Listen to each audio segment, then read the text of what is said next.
Hello again and thanks for joining. Yes, some more Fleischmann models and you're seeing double again. These are both Class 151 electric locomotives, a very large German powerful machine, and here in two different liveries. The top one is in the dark green colour, which I think is representing an older model. The one below is a bit more modern. Both these models come from a time when Fleischmann used to make HO model railways. They don't do that anymore, they just make N scale, which I think is a big shame because they did produce some really good stuff. These are late issue ones, so probably around about the time when they gave up doing HO stuff, because they both come in the polystyrene trays. The classic green one is number 4380 in the Fleischmann catalogue, and it does look rather classy in this livery. Although already I can see that there's possibly some problem here when it was transported to me. It seems to be split away from the chassis, so we might have to do a bit of a repair. The cream and blue one, unsurprisingly, is 4381, so the next one up in the Fleischmann catalogue, and it seems to have fared much better in transit to me. Now, both these models came to me as part of a job lot with a whole bunch of other items, including many other Fleischmann items, so I was very lucky to get all these, and I'm quite looking forward to having a look at these particular locomotives. So let's get them out of the box. We'll start off with the green one. This model has come with a very typical Fleischmann leaflet. It is actually showing the model in the other box. They were advertised as being second-hand models, even though they look kind of brand new.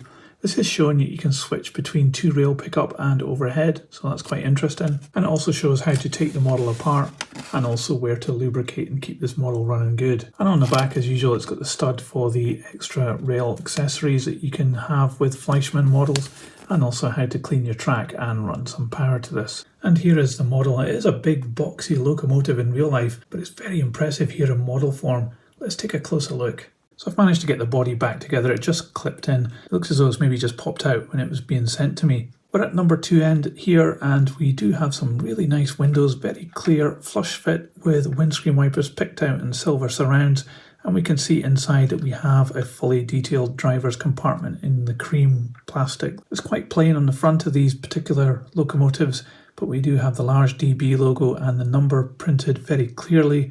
And we have these lights which have silver surrounds, which look very nice. I think this has got lighting too, so I expect these to come on when we put it on the test track. The buffers seem to stick out an awful lot on here, but I think that's indicative of this particular class of locomotive. And they're on this iconic buffer beam as well, which is part of the main moulding. It is a two-part moulding, so the top piece is plastic and I think the bottom part is metal. The coupling really hangs out a long way here, and it's articulated separate to the bogie.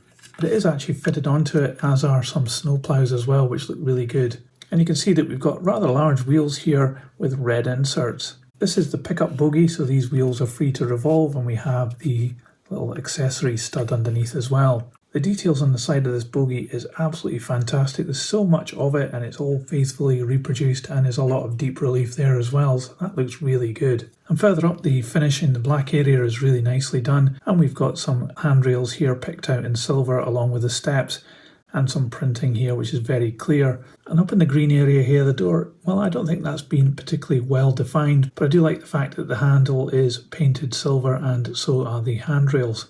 We've got a little number 2 transfer there and a flush fit glazing window. Moving further down the side of this locomotive, we've got these silver grills here which look pretty good, and they've got rivet detail on them and a couple of lines on the ridges there, and this white line that runs the whole length of the locomotive. But one thing you can see is it has glazing in the middle with black surrounds, and you can see a representation of the interior of this locomotive right through those windows. Very clear and looks really good as well. As we move down to number 1 end, no real differences, but we do have 2 door handles here which have both been picked out, which is pretty cool.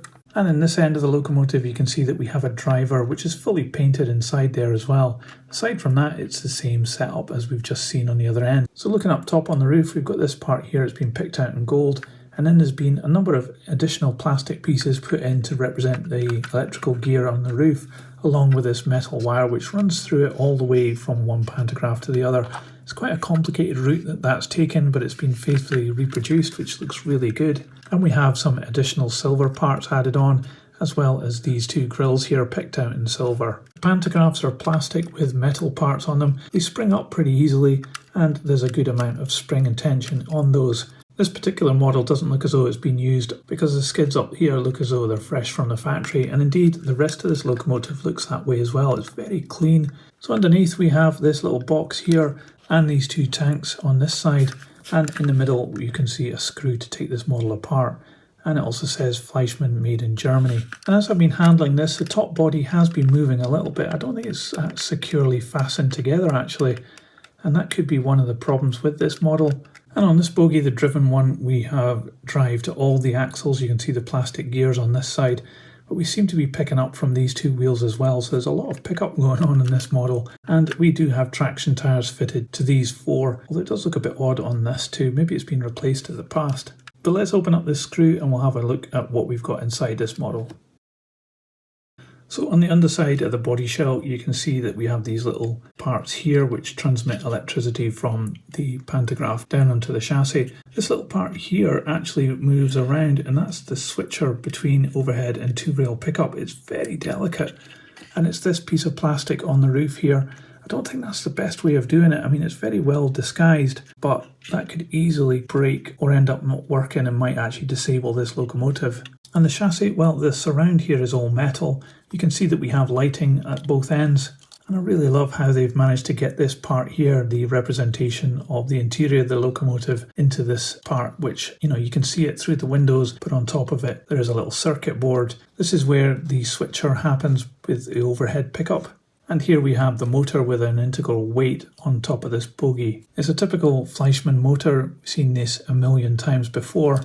And it's driving these plastic gears here, which drives all three axles on the bogie. It's a bit stiff, this one. Hopefully it'll run okay on the test track though. But for now, let's put this aside and we'll have a look at the other one. So expect this one to be almost identical apart from the livery. So let's get this open and we'll check it. It's got exactly the same leaflet inside this one.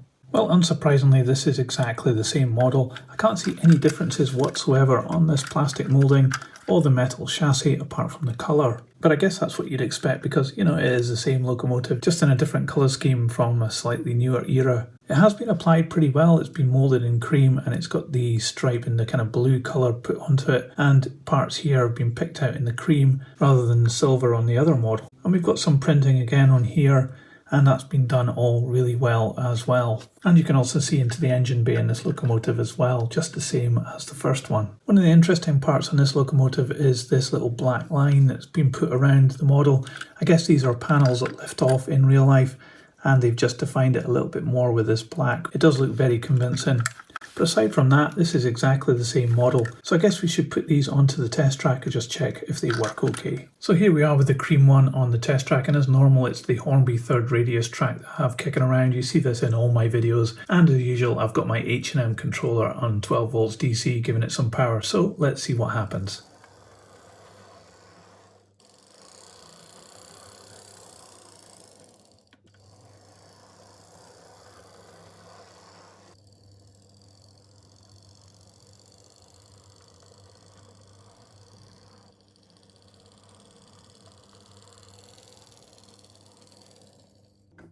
Well, no problems at all there. It does kind of tick a little bit as it goes along, but it's certainly not that bad. And also the lights work too. So it's a pretty good model, I think. Let's try the other one as well. I'm expecting the same results.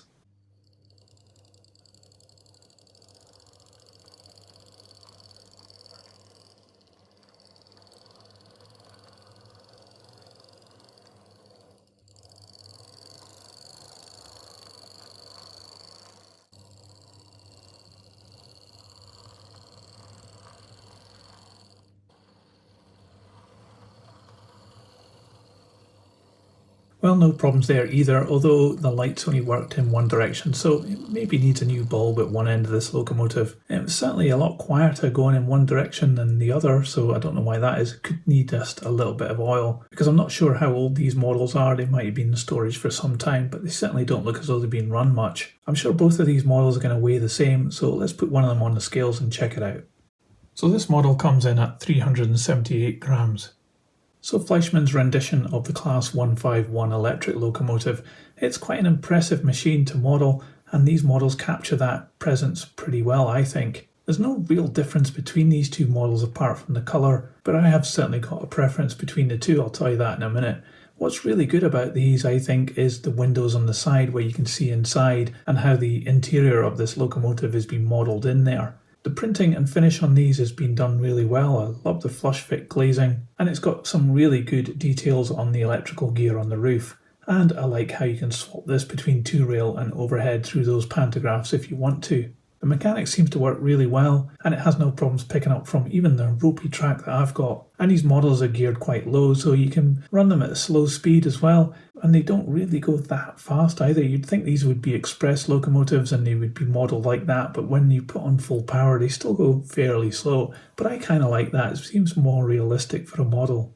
Also like the fact that you get a driver in the cab in one end of the locomotive, so there's a lot to like about these models. And really nothing I can think of which is detrimental. Maybe the lighting, which isn't really up to modern standards, but you could change that to LEDs and then it would be superb. So if you've got the layout big enough to be able to run one of these large locomotives, then I'd definitely recommend these. But which colour's my favourite? Well, I like the green one the best. I just think it works so much better and it's got this classy feel to it. But what's your favourite? Let me know in the comments below. I'd love to know what your thoughts are. And if you like this video, don't forget to give it a thumbs up. It really helps this channel. I'm going to put the green one on the turntable so you can see all the way around. I like it the most, so it's my choice. And thanks for watching this. It's been great to check out these two models with you, and I'm interested to hear what your thoughts are and which is your favourite. That's it for this one though. See you on the next one. Let's have some music. So model train, model words, choo choo, model train, tiny train, it's